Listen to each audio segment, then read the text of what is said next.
건축산업기사 필기 중에 제3회 기출문제 중에 61번부터 100번까지 제4과목 건축설비, 제5과목 건축법규 해설을 한번 해보도록 하겠습니다. 먼저 건축설비 61번 문제입니다. 전기설비용 시설 공간에 관한 설명으로 옳지 않은 것 가겠습니다.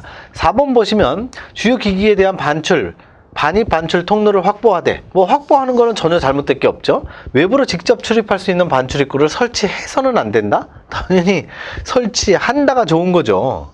설치해서는 안 되는 게 아니고, 이게 시멘트 창고 같은 경우에 이 환기창이나 이런 게 절대 있으면 안 된다, 이런 특수한 조항이 아니고서는 반출 입구는 당연히 있으면 좋습니다.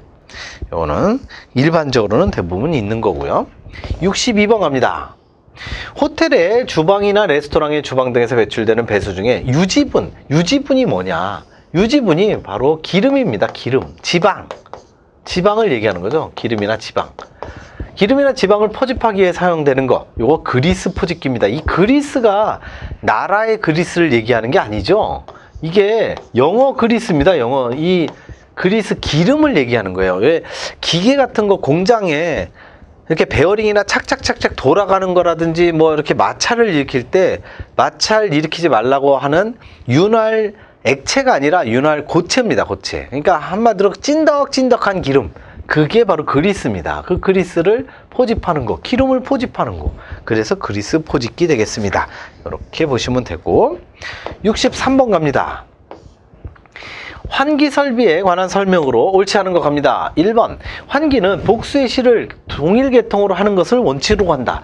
자, 복수의 실, 여러 개의 실을 갖다가 동일 계통으로 하게 되면 환기가 섞이겠죠. 어디는 이산화탄소가 많고 어디는 굉장히 신선하고, 근데 이 신선한 공기가 있는데 거기다가 그냥 얘라 모르겠다, 너 이산화탄소 같이 섞어라, 이렇게 하는 거와 똑같은 거예요.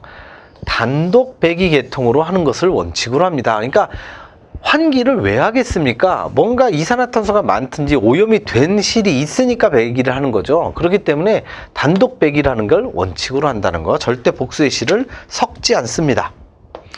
64번 갑니다. 오수의 입상관으로부터 취출하여 나와서 위쪽의 통기관에 연결되는 배관, 오배수의 입상관이고 통기관으로 연결하는 거, 오수의 입상관 내 압력을 갖게 하기 위한 거, 이런 도피통기관의 종류를 일종을 뭐라고 하느냐? 결합통기관의 정확한 정의입니다. 이렇게 알아두시고, 공용통기관도 시험에 출제가 되니까 참고하시기 바라고, 각계 통기관은 트랩마다 설치하는 거. 65번, 배관의 신축이음에 속하지 않은 것, 이거는 배관의 신축이음 종류를 암기하셔야 되는 거죠. 이 섹스티아는 이건 전혀 상관이 없고, 루프형, 수유불형, 벨로우즈, 이건 충분히 나올 수 있습니다. 같이 알아두시기 바라고. 63번 갑니다. 공기조합 방식 중 이중덕트 방식에 관한 설명으로 옳지 않은 것, 냉온풍을 혼합 사용합니다. 에너지 절감 효과, 무지하게 절감 효과는 제로죠. 제로, 꼴등이죠. 일반적으로 에너지 절약에 참 도움이 많이 된다, 이런 식으로 장점을 얘기하는데, 이중덕트 방식은 에너지 다소비형입니다. 다소비형. 여러분들이 모든 요즘 가전제품을 보시면 냉장고가 됐건 세탁기가 됐건 TV가 됐건 뒤쪽에 보시면 이렇게 색깔로 표시를 해놨죠. 그래서 제일 마일드한 게, 제일 좋은 게 초록색으로 있다가 점점 가서 왜 연두색 되다가 노란색 되고 분홍색 되고 빨간색 되잖아요. 이 이중덕트는 완전 빨간색입니다. 이 적색입니다. 적색. 어느 정도 에너지를 많이 쓰느냐면, 여름철에 더워 땀을 뻘뻘 흘리는데 보일러를 틀어야 돼. 말도 안 되는 소리죠. 겨울철에 추워 죽겠는데 영하 20도 30도인데 에어컨을 틀어야 돼요. 왜냐하면 냉풍 온풍이 항상 다 필요하니까. 말도 안 되는 쓸데없는 거를 막 하는 거예요. 이게 방식 자체가 그래서 그래요.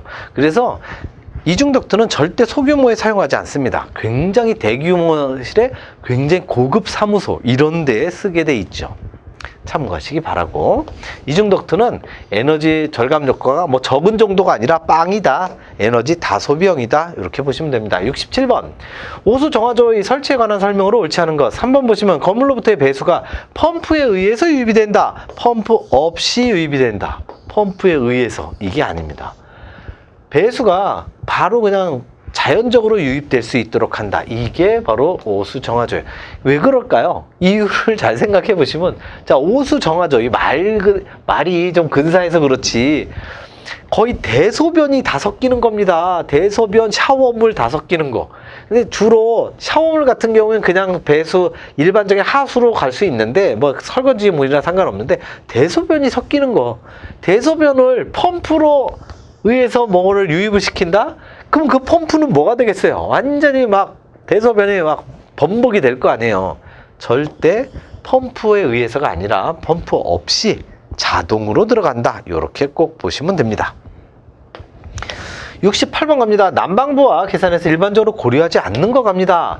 난방부하에서 계산해서 고려하는 게 이렇게 나와 있는 거죠. 근데 여기에서 인체 발생 열량, 요거는요 대부분이 그래요. 난방부하 계산해서 고려하지 않는 거는 냉방부하를 찾으시면 돼요. 이거 냉방부하죠. 냉방부하에 들어갑니다. 자, 왜 냉방부하에 들어가느냐? 제가 설명드렸죠. 인체 발생열, 인체 체온이 몇 도예요?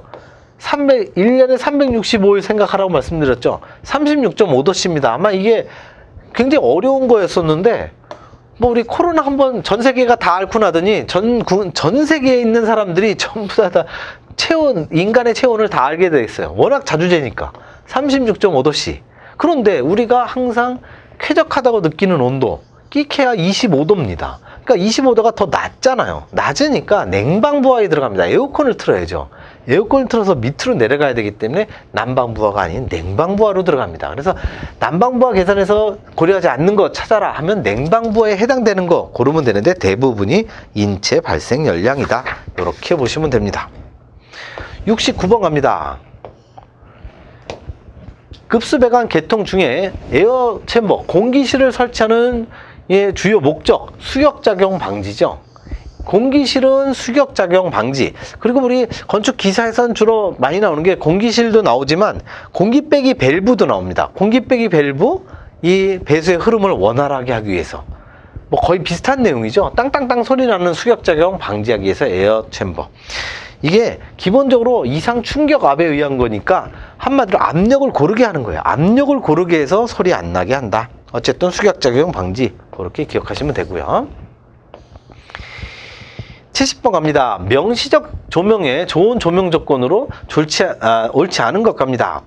4번 보시면 즉시 눈부심은 없어야 좋지만, 당연히 눈부심은 없는 게 좋죠. 반사 눈부심은 있어야 좋다? 그럴 리가요.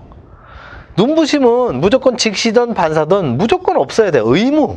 뭐 있어도 좋다가 아니라 즉시든 반사든 눈부셔. 사람은요 기본적으로 이 눈이, 뭐 우리 속담 중에 그런 게 말이 있잖아요. 이 몸 전체가 1000냥이라면 눈 하나가 900냥이죠. 어마어마하게 중요한 장기죠.